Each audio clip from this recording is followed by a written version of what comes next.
Honourable representatives of the Kenyan government, government representatives, Lady Justice, UN, private sector, civil society members, Nelly and the RHNK team, young people who are here today.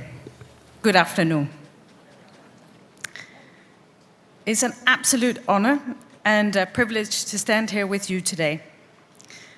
Champions, activists, advocates, leaders, dreamers, young people who are not only the future, but the fierce, determined presence of our movement for sexual and reproductive health and rights.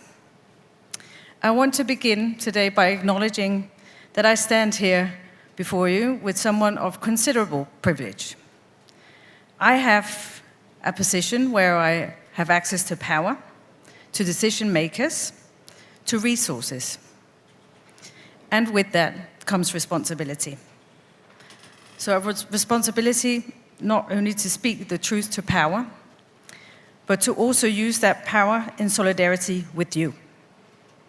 To open doors, to hold space, to listen, to act, and make way. I've been asked to speak a bit about the safeguarding the gains that we have made in this global funding landscape today. And we're gathered here today in a moment of both incredible progress, but also real peril. Over the last decades, thanks to the tireless work of movements led by young people, by feminists, and by communities across Africa and the globe, we've made significant gains. Access to contraceptions, abortion care has expanded in several countries. Comprehensive sexuality education is now part of the curricula in many places where silence has once reigned. SIHR and LGBTQI+ youth are organizing and demanding rights in face of harsh backlash. Gender-based violence is increasingly recognized not only just as a tragedy, but as violence, as a violation of rights and systemic failure. Young people, especially young women, are increasingly recognized as crucial and meaningful players in shaping national and global agendas. These are not small victories. They have been run through protest and policy, through research and resistance. And they have transformed lives. But let me be clear, none of these gains are guaranteed, not even where I am from. We're facing a profound shift, as some of our previous speakers have also highlighted. A shift in global politics and funding.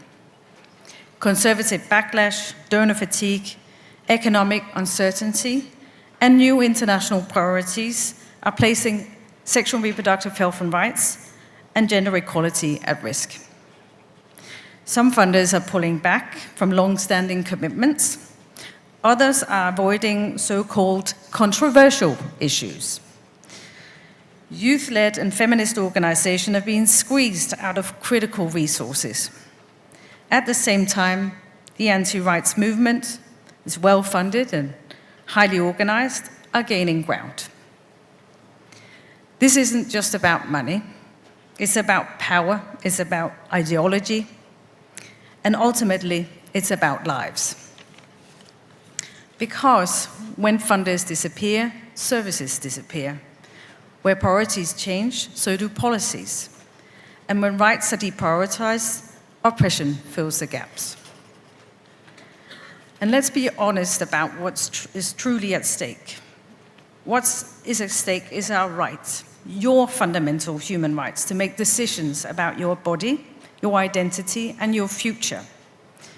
What's at stake when young people can't access contraception or any sexual reproductive health and rights services without shame or judgment. Whether girls can go to school without the threat of child marriage or period poverty, as Chantel shared, keeping them at home. Well, LGBTQI+ youth can live free with safe and dignity and not fear. Because sexual and reproductive health and right is not just a nice to have. It's foundational, it's fundamental, and it's the ground upon which so many other rights are built. Education, employment, autonomy, leadership, and love.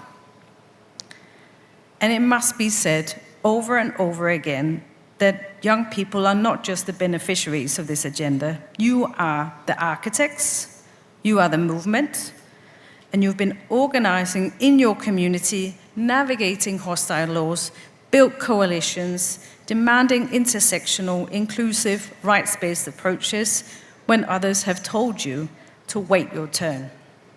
You haven't waited, and you shouldn't have to. The movement needs you, not in the future, as was also said, but now. As co-creators, as leaders, as funders, as voices of clarity, urgency, and vision. So, how do we move forward in a world where progress feels so fragile, where international priorities are shifting, not always in the favor of justice, where backlash against our rights is growing louder and better resourced? In this moment, we need to be strategic, united, and bold. And from my privileged position, here is how I think we need to do that. We need to anchor ourselves in our values, and we must be crystal clear that sexual and reproductive health and rights and gender justice are not optional. They're non-negotiable rights. These values must guide our policies, partnerships, and programs, even when it's uncomfortable and unpopular. We need to prioritize youth-led and community-rooted solutions. As others have also said, the solutions are there.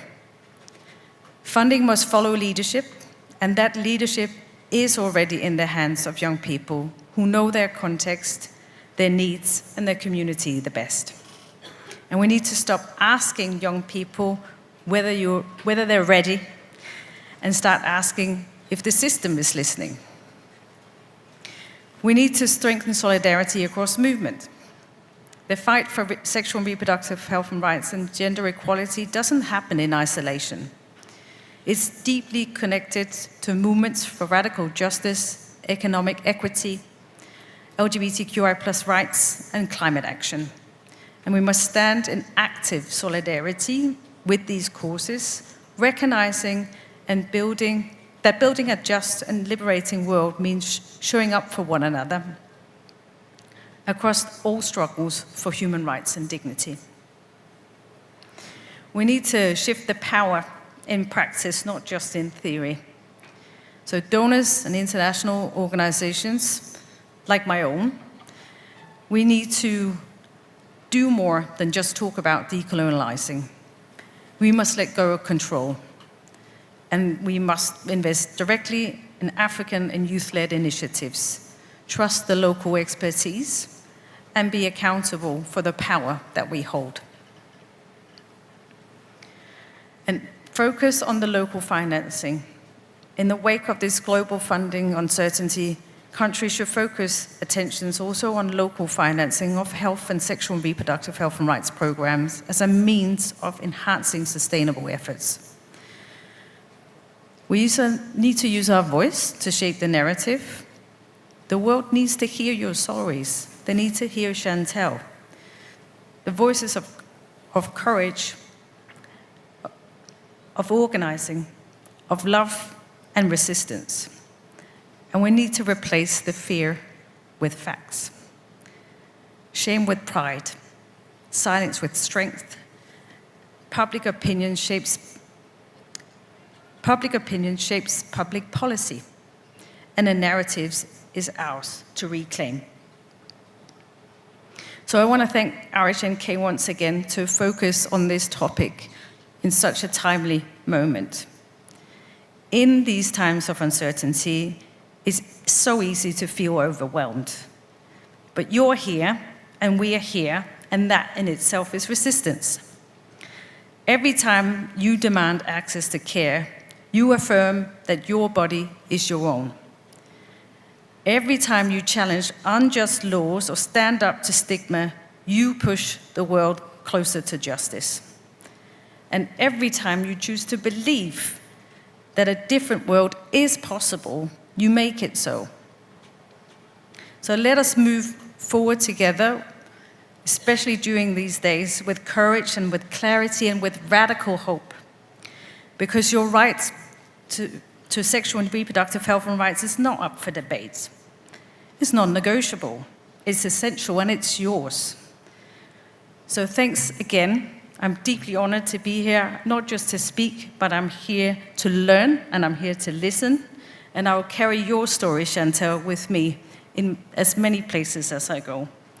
So thanks very much, and I wish you all a really good conference.